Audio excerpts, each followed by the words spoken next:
Dahlia was born in 2010. She was a happy, beautiful, energetic, loving, and healthy baby. She has always been a monumental spirit residing in a tiny body. She has kept me on my toes since the day she was born. She could open baby-proof medicine bottles and unlock doors at just a year old. She has also never slept through the night, and she has never watched TV. In 2011, she turned 1. She seemed to sleep less and less. Those many sleepless nights began to wear on me, but I simply couldn't believe that my bright, beautiful daughter had a hyperactivity disorder. In 2012, she turned 2. She wanted little more than to be held, loved, and paid attention to constantly. She still didn't sleep, and she still wouldn't watch TV. I was tired, but her amazing personality made her lack of sleep and need for attention all worthwhile. She became more clumsy. She even fell out of bed on a few occasions, which we thought was pretty normal for a big-headed toddler still growing into herself, and the doctor said it was likely from growth spurts as well. Earlier this year, she would wake up late in the night, hungry and a little shaky. My mother and grandmother both have type 2 diabetes, and I'm hypoglycemic. I assumed it was low blood sugar, but when we checked her glucose levels on several occasions, they were always normal. It seemed like after she ate, she felt better and went back to sleep. By March, she had said that her head hurt a few times, which was awfully peculiar for a 2-year-old to say, but she'd go on about her day as if nothing else were wrong, and so I wondered if she had just heard someone say that and was repeating it. As April came and went, those tremors came more often, and I knew something was affecting her neurologically. But before I could arrange appointments for her, on the 4th of May, she began vomiting. The next day, she spiked a fever and continued vomiting. On my way to the emergency room, she started convulsing so badly that she couldn't sit herself up. When I got to the hospital, I told them I believed she'd had a seizure, knowing this would guarantee the CAT scan that I knew she needed. Within minutes of her scan, they rushed back into the room. They told me there appeared to be a mass in her brain and that they were going to transport her by ambulance to another hospital. Somewhere out of that sinking feeling arose the pieces of a puzzle that would soon come together. She couldn't sleep. She was sensitive to sight and sound. Her head was enlarged. She was easily overstimulated. She couldn't keep her balance. She was having headaches and tremors. Spread out over the course of a couple of years, those once seemingly unrelated symptoms suddenly became one. My memory of this day plays back in slow motion. In fact, the days and nights of the past few months all seem to run together as if time has stopped altogether, and for us, in a sense, it has. When we arrived at the next hospital, they had a team of neurologists and neurosurgeons coming and going. They sedated Dahlia and took her in for an MRI. Doctors crowded into our room with family and friends who had arrived late at night to be there with us. They said that the mass appeared to be a tumor and that they'd need to do a biopsy. She also had fluid on her brain and they weren't sure if there was brain damage. Within what seems like hours, they had taken Dahlia in for a biopsy and to install an emergency drain in her skull.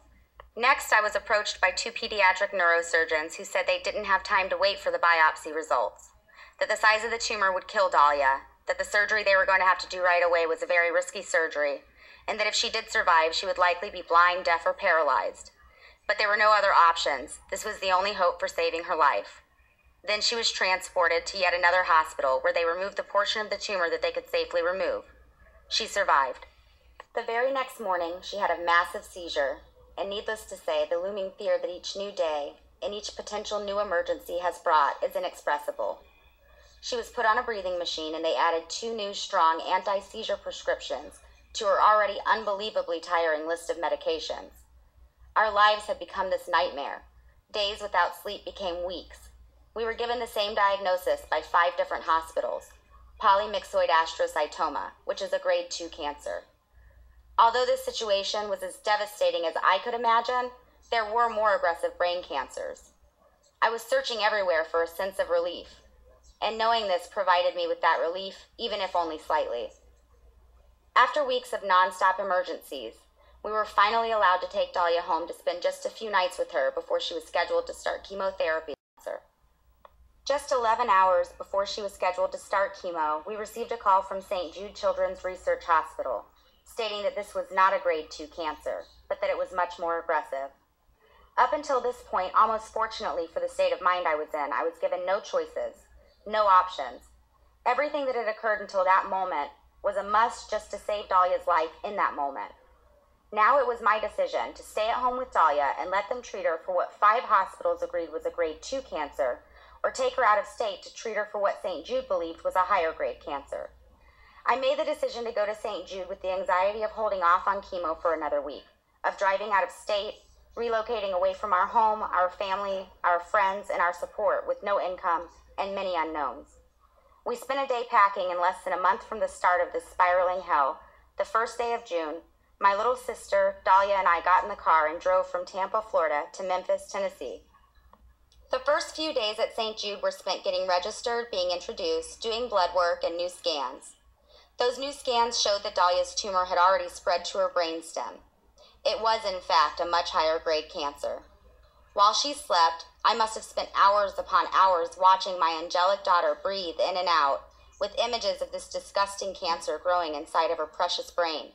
I walked around in a daze, being directed to go here and there, trying to remember what medications to give her when, trying to be calm for her, trying to comfort her.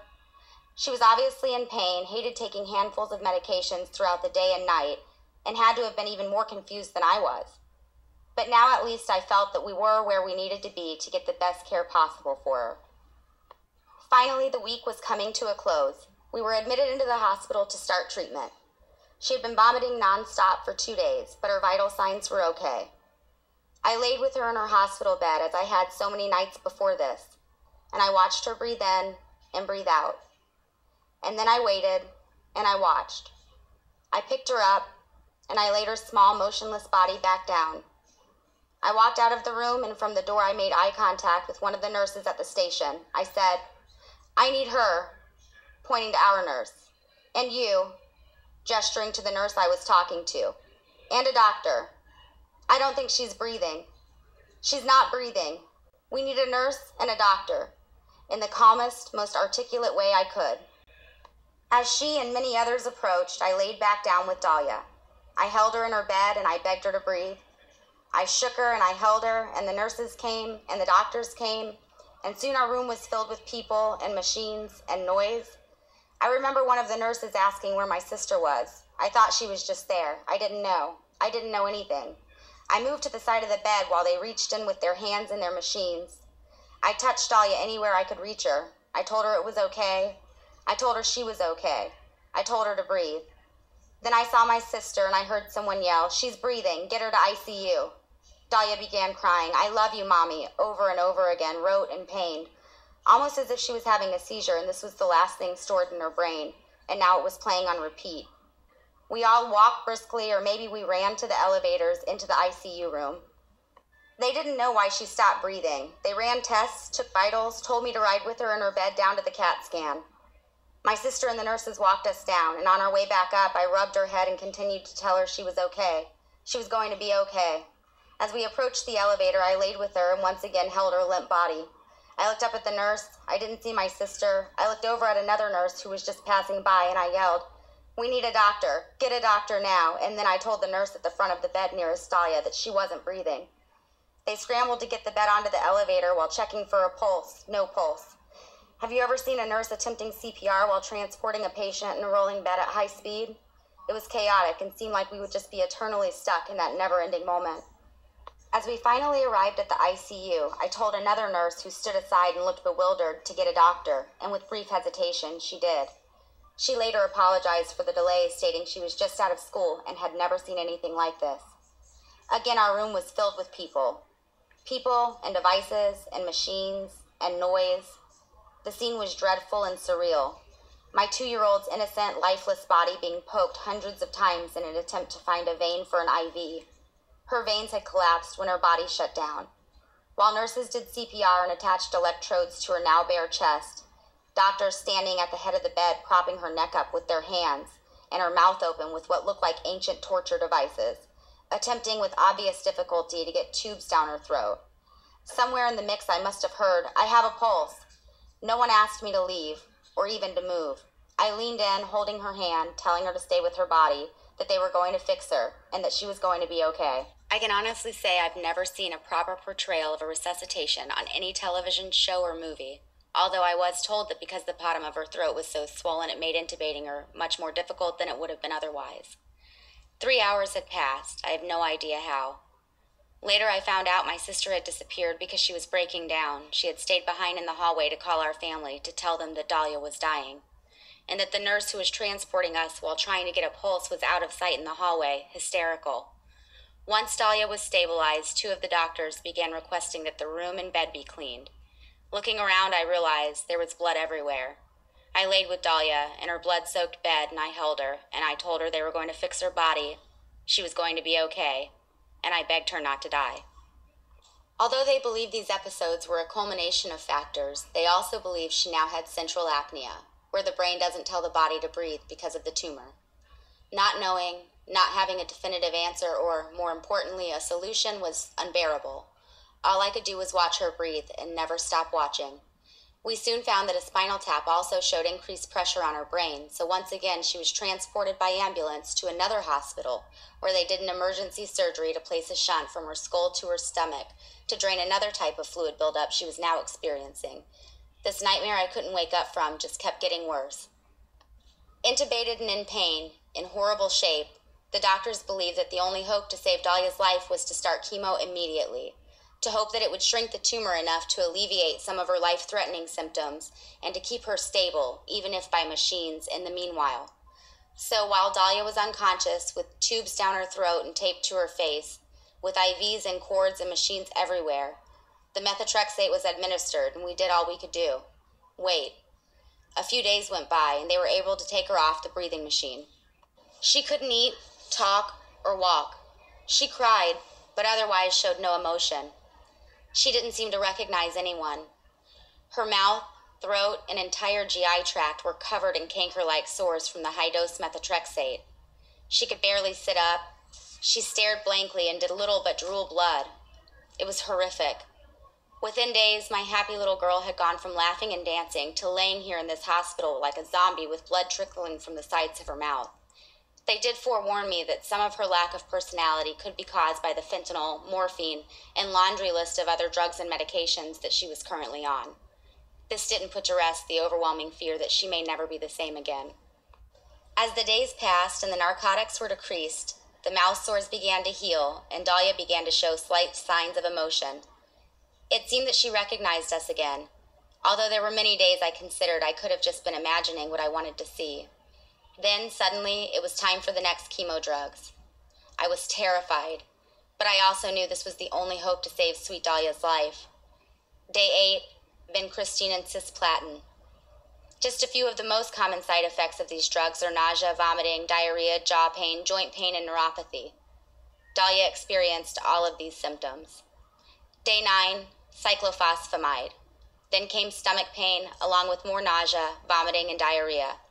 Day 15, vincristine again.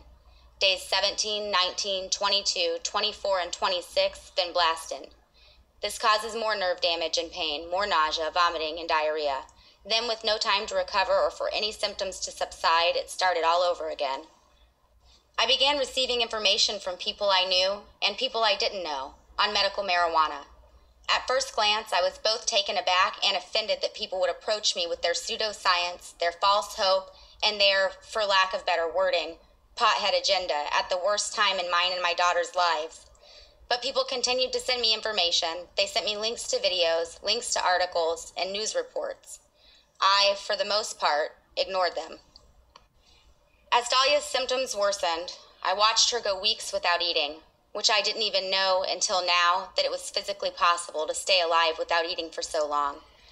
She was sent home on a nutrition drip, which means she walks around with a bag attached to her all day and night, occasionally snagging the line, pulling her needle out from her port, which drags across the skin, reinserts elsewhere, bleeds profusely. Feels like an emergency every time. She has to be rushed back into the hospital to be deaccessed, reaccessed. It's a drawn-out event that she has to be held down for while her anxiety erupts. She cries out in pain and screams to be helped throughout the entire process, every time. I watched her mouth sores come back. I watched her discomfort grow.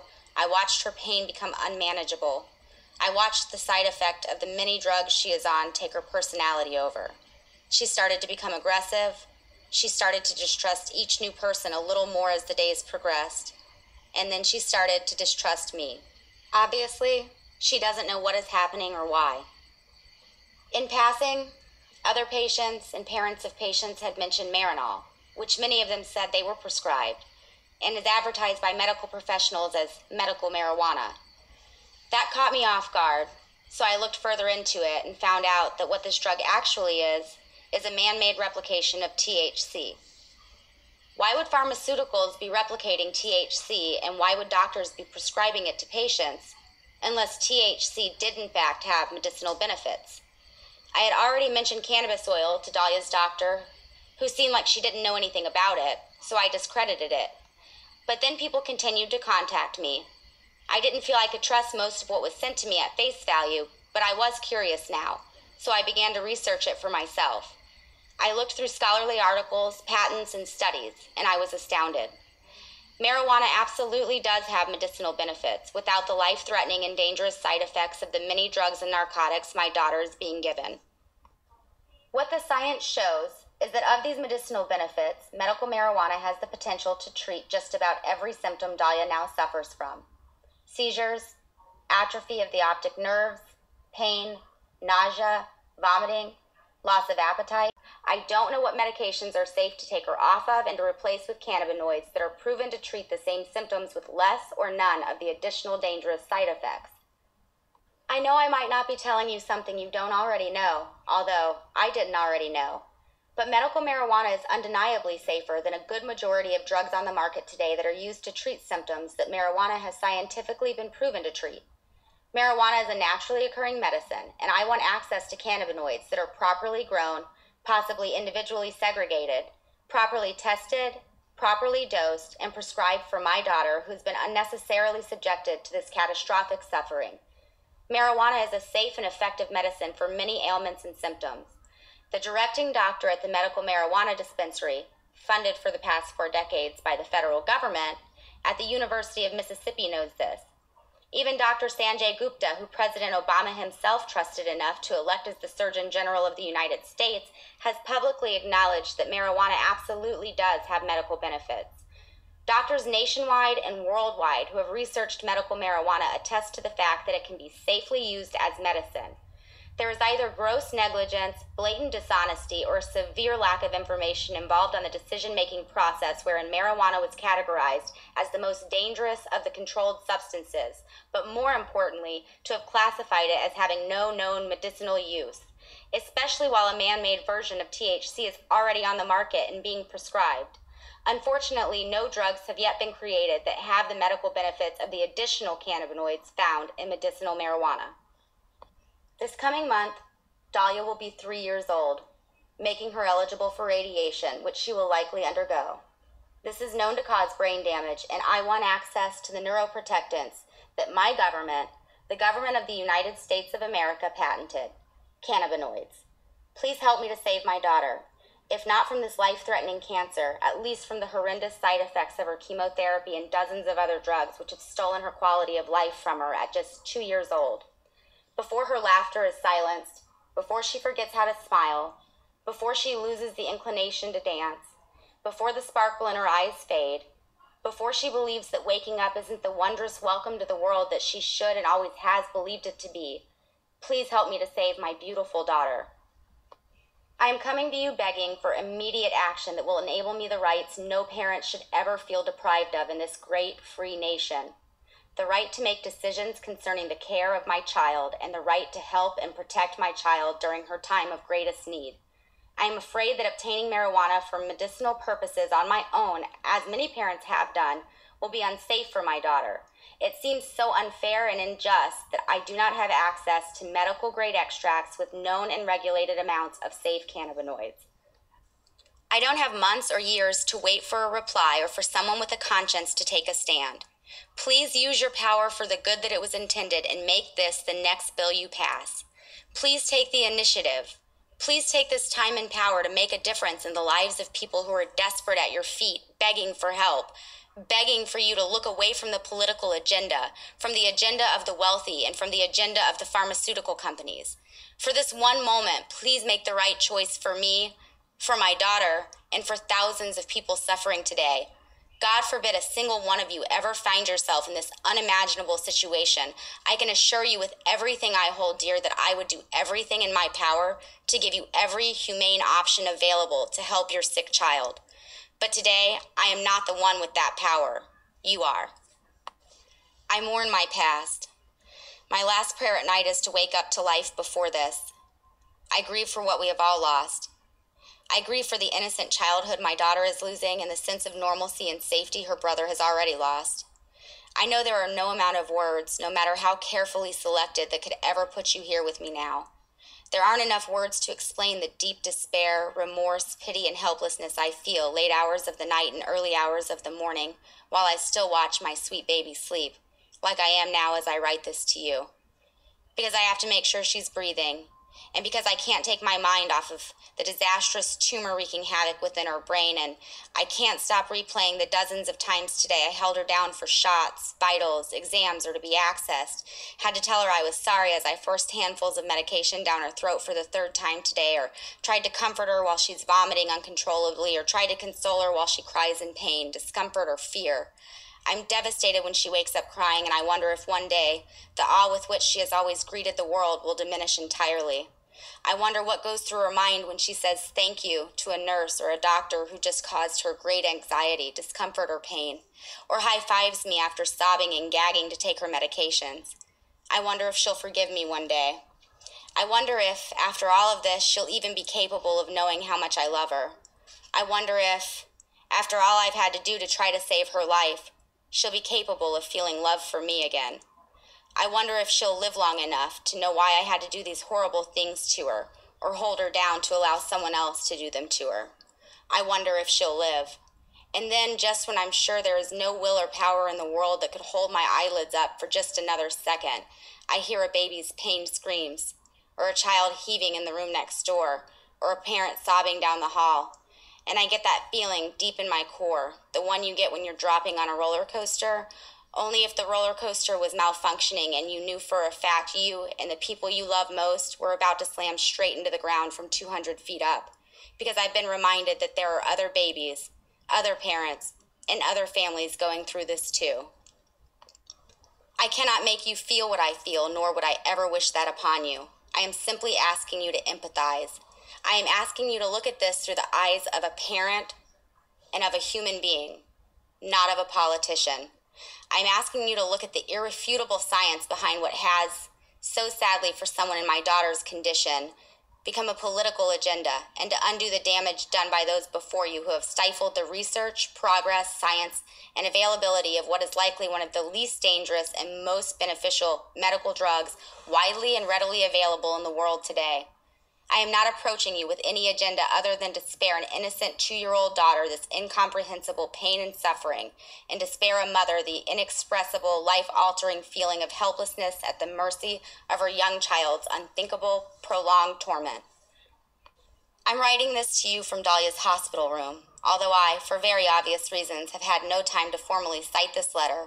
All of the information I obtained in order to come to the conclusions I've drawn for myself, and the same conclusion drawn by thousands of knowledgeable doctors, researchers, and scientists, is just as readily available to you as it was to me.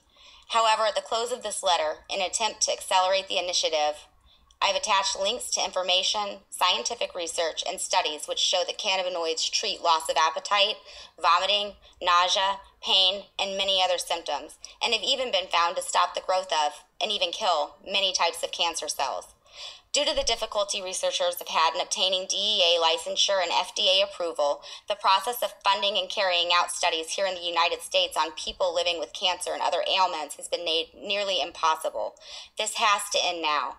It's unthinkable that the safe manufacturing and distribution of federally regulated medical marijuana has not already and would not be now made immediately possible by a government for its people.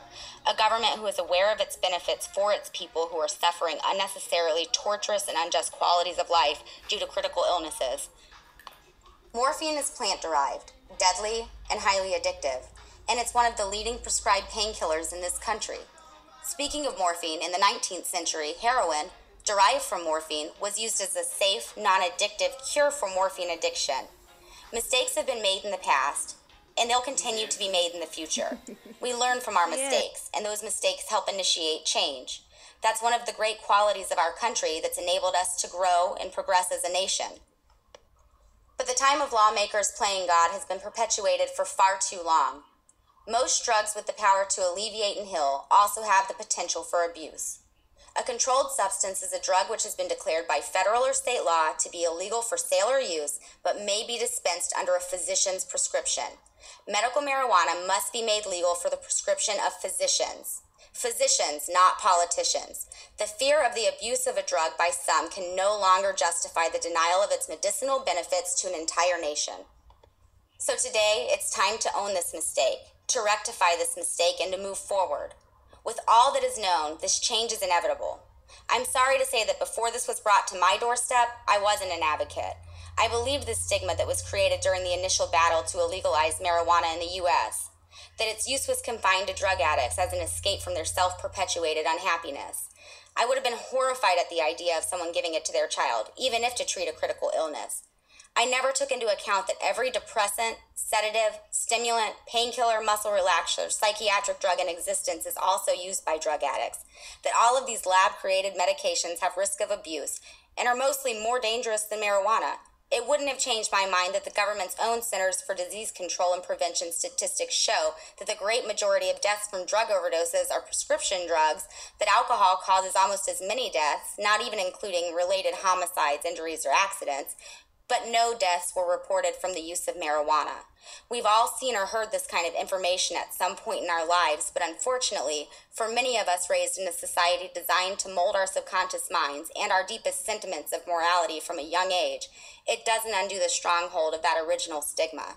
I wasn't even interested in this debate, and I certainly couldn't have been easily convinced that it was little more than propaganda. I'm well aware that there is propaganda mixed in with the science, which has made it much more difficult for people like me, and likely people like you also, to be able to sift through the hype to uncover the science. Today, I'm still appalled at the amount of dishonesty and personal agenda behind many miracle cures being advertised to the vulnerable. From diets to supplements and extracts, one is sure to find a miracle cure everywhere you turn, and I find it morally appalling and reprehensible that lies have been propagated to convince a parent in my situation, incomprehensibly desperate for a miracle, that there is a guaranteed cure-all.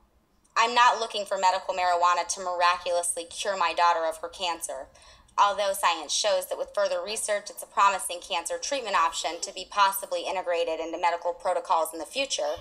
But I do know that science has proven that it has many medicinal uses that my daughter and millions of others could benefit greatly from. Knowing what I know now, I'm burdened with the fact that this information was readily available and that all I had to do was open my eyes and look. I'm burdened with regret that I wasn't fighting for those who needed me on their side before now.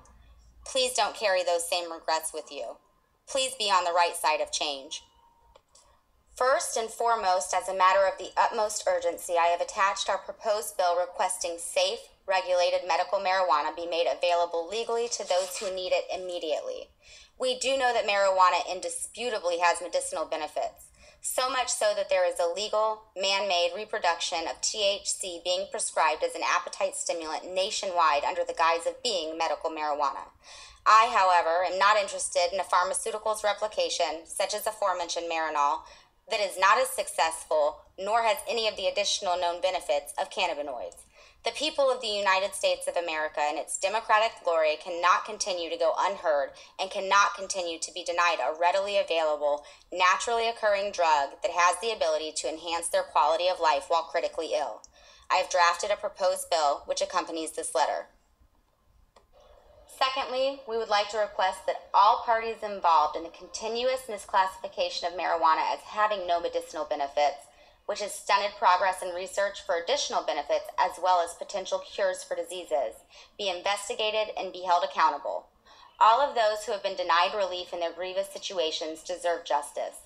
Upon urgent legalization for medicinal purposes, marijuana must be properly reclassified. In such, I'm requesting that from this point forward, the DEA stop denying and immediately grant licensure to qualified applicants and that the FDA rightfully approve qualified studies. Please expedite this legislation in order to enhance the quality of life of millions of men, women, and children suffering in America today, so that you can return your political discussions to the suffering of Syrians. With the deepest sincerity and the highest hopes of a helpless mother in the throes of the greatest desperation imaginable, Mariah Barnhart. With the optimistic expectation that some of our politicians do still work for the people and continue to maintain a sense of humanity, this letter is being sent to every congressman, every senator, every justice of the Supreme Court, President Obama, Vice President Biden, every politician elected to help the helpless and speak for those who go unheard, elected to represent the masses and the suffering. All of the politicians and officials elected to represent me and you and Dahlia.